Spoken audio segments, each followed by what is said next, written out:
ఈ 40 ఇండ్లలో అసలు ఎవరెవరు ఉన్నారు చూద్దామని చెప్పేసి నేను ఏం చేశానంటే అన్ని ఇండ్ల బోర్డులు అన్నీ చూసుకుంటూ వచ్చిన.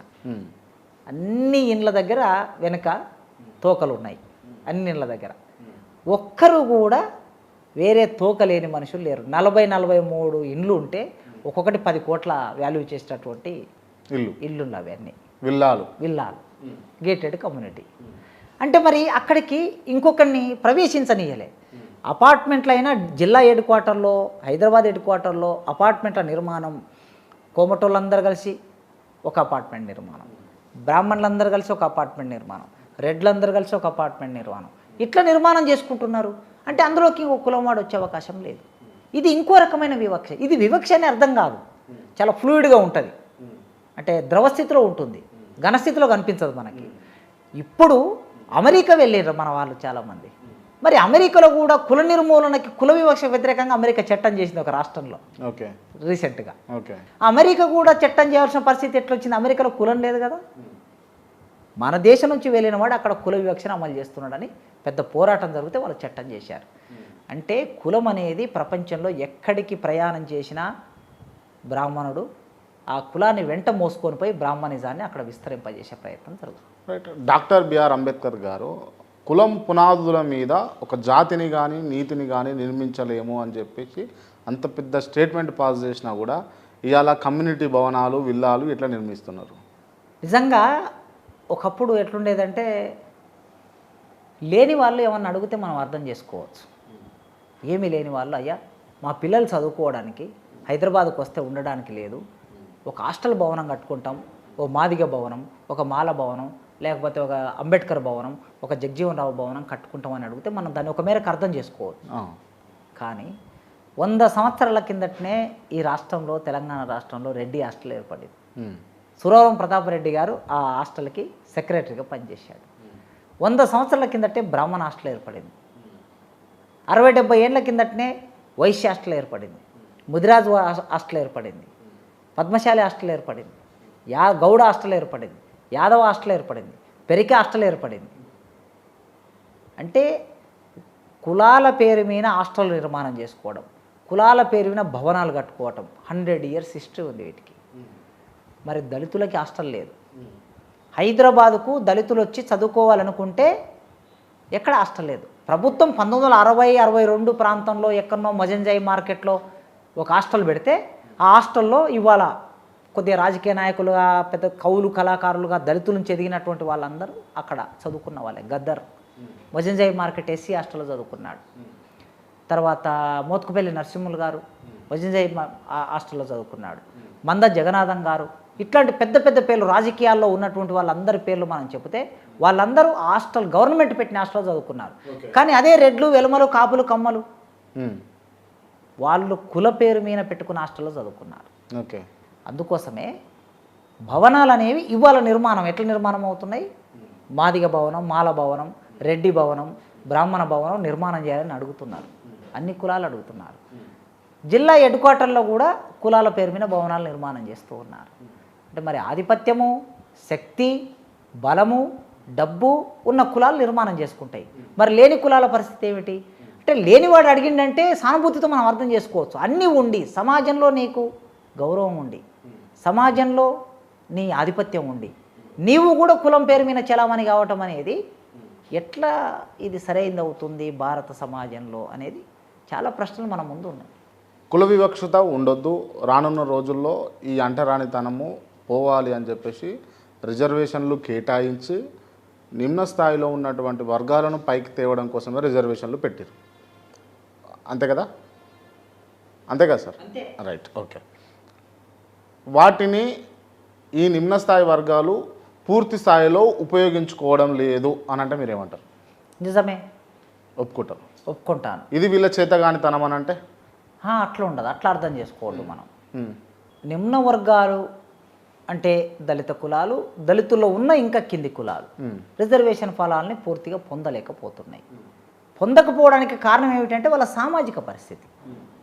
వాళ్ళ సామాజిక పరిస్థితి వలన చైతన్య రాహిత్యము అనేటటువంటి దాన్ని మనం చెప్పడానికి వీల్లేదు. సమాజం ఏం చేసింది? వాళ్ళకు ఒక వృత్తిని అంటగట్టి ఆ వృత్తిలోనే వాళ్ళు ఉండేటట్లు చేసింది. వాళ్ళకి ఆర్థిక వెసులుబాటు లేదు. చదువుల్లోకి రావడానికి, ఉద్యోగాల్లోకి రావడానికి. అందుకోసం వాళ్ళకి భూమి లేదు, ఏ ఆధారము లేదు, కనుక వాళ్ళు యాచించి బతకాలి, లేదా పని చేసుకొని బతకాలి, లేదా వాళ్ళ కులపరమైన పురాణాలు చెప్పి బతకాలి. ఆ బతుకుతేనే ఆ పూటకి వాళ్ళకి అన్నం దొరుకుతుంది. ఆ 3 పూటలు అన్నం తినగలుగుతారు, 3 పూటలకు 2 పూటలు 1 పూటను తినగలుగుతారు. అట్లాంటి పరిస్థితులు ఉన్నోడు, అయ్యా నీకు హాస్టల్ ఉన్నది, నీకు చదువుకోవడానికి స్కూల్ ఉన్నది, నువ్వు వచ్చి చదువుకో అని అంటే చెప్పేటోళ్ళు లేరు. అట్లా చెప్పిన చదువుకునేటటువంటి స్థితిలో వాళ్ళు లేరు. అతను వచ్చి చదువుకున్నాడు అనుకోండి, మరి ఆ తల్లిదండ్రులకు అన్నం ఎవడు పెట్టాలనే ప్రశ్న ముందుకు వస్తుంది. కనుక సామాన్యులుగా ఉన్నవాళ్ళు ఎస్సీలలో ఇంకా రిజర్వేషన్ ఫలాలని అందుకోలేకపోయారు.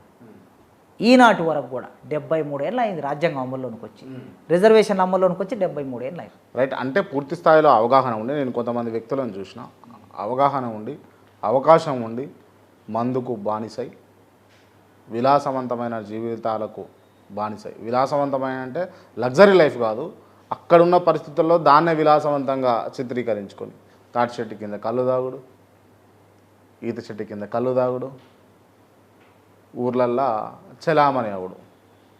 దీన్ని అంటే లావిష్ లైఫ్ లాగా ఫీల్ అయిపోయి అక్కడనే ఉండి ఇచ్చినటువంటి హక్కులను పూర్తి స్థాయిలో వినియోగించుకోకుండా ఉన్న వాళ్ళు చాలామంది ఉన్నారు అని అంటాం. అంటే అట్లా వినియోగించుకోకపోవడానికి ప్రధాన కారణం మనం సమాజంలో ఉన్న సమస్యగా అర్థం చేసుకోవాలి, వాళ్ళ వైయక్తికంగా అర్థం చేసుకోవడానికి వీలు లేదు.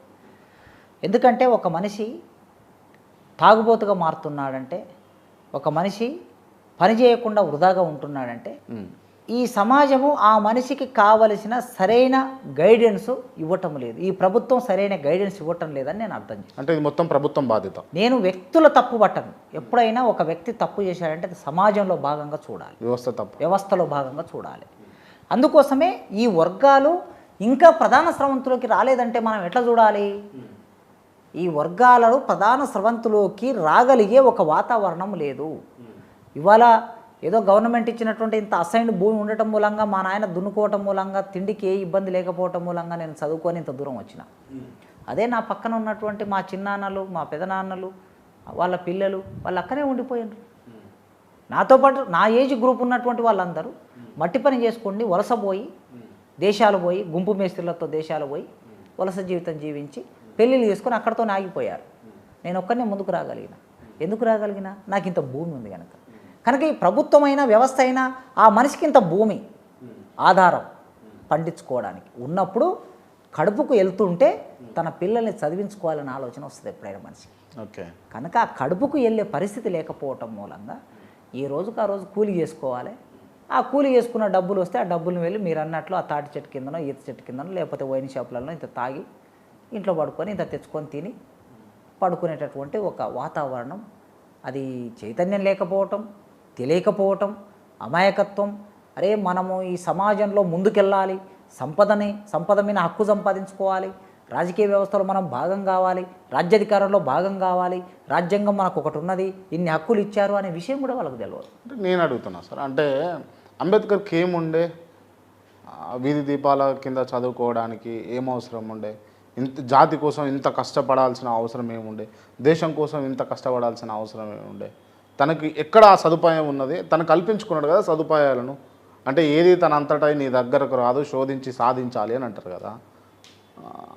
అదెందుకు అందరూ దాన్ని స్వీకరిస్తలేరు అంట. అయితే అంబేద్కర్ ఒక ప్రత్యేకమైన వ్యక్తిత్వం అది. అంటే కొన్ని ప్రత్యేక వ్యక్తిత్వాలు, ప్రత్యేక మనుషులు ఉంటారు. అంత మాత్రాన సమాజం మొత్తం అట్లే ఉంటుంది అనడానికి వీళ్ళు. దేవుడు అంటారేమో అనుకున్నా. సో అట్లా ఆ ప్రత్యేకమైన వ్యక్తిత్వం రూపొందుతుంది కొందరికి. రూపొందడానికి ఒక వాతావరణం. ఇప్పుడు అంబేద్కర్ ఉన్నాడు అనుకోండి, తండ్రి అంబేద్కర్ కష్టపడి చదువుకోవాలి, నా కొడుకును పెద్ద మేధావిని చేయాలని తండ్రికి ఒక కోరిక ఉంది. ఆ కోరిక ఉండబట్టి ఆ తండ్రి ఎన్ని సమస్యలున్నా, ఆర్మీలో ఉద్యోగం చేసిన ఆ తండ్రి ఇంట్లో కనీసం పడుకోవడానికి సరిపోయిన గది లేకపోయినా కొడుకుని నిద్రపోతే తండ్రి లేచి కూర్చున్నాడు, నిద్రని ఆపుకున్నాడు. అట్లా తండ్రి పడుకుంటే కొడుకు లేచి కూర్చున్నాడు. అంటే తండ్రి కొడుకు వెంట ఒక నీడలాగా తన కొడుకుని రూపొందించే ప్రయత్నం చేశాడు. ఎందుకంటే ఆయనకు ముందే ఒక చైతన్యం ఉంది ఆ తండ్రికి. ఆ చైతన్యంతో తర్వాత స్కూల్కి వచ్చాడు అంబేద్కర్.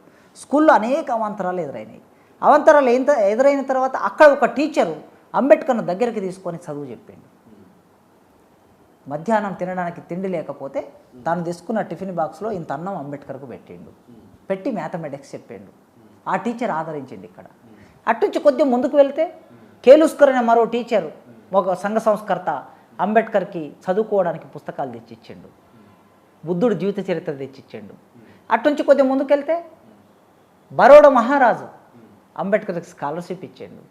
దానివలన అంబేద్కర్ కొలంబియా వెళ్ళిండు. కొలంబియా వెళ్ళిన తర్వాత అక్కడికి వెళితే అక్కడ జాన్ డ్యూవే అనే ప్రొఫెసర్ అంబేద్కర్ని దగ్గర తీసిండు. అంబేద్కర్ను ప్రపంచ మేధావిగా తీర్చిదిద్దిండు. అంబేద్కర్ మళ్ళీ ఇండియాకి తిరిగి వచ్చాడు. బరోడా మహారాజు ఆస్థానంలో కొలువు ఉద్యోగం చేశాడు. అక్కడి నుంచి మళ్ళీ బ్రిటిష్ ప్రభుత్వంతో పోరాటం, గాంధీతో పోరాటం. కొన్నిసార్లు బ్రిటిష్ ప్రభుత్వం సహాయం తీసుకున్నాడు. బ్రిటిష్ కౌన్సిల్ దాంట్లో ప్రభుత్వంలో భాగంగా ఉన్నాడు. ఇన్ని రకాలుగా అంటే అంబేద్కర్ ఎక్కడ పోతే అక్కడ చేయూతనిచ్చే ఒక హస్తము అంబేద్కర్ను వెంట నడుస్తూ ఉంది.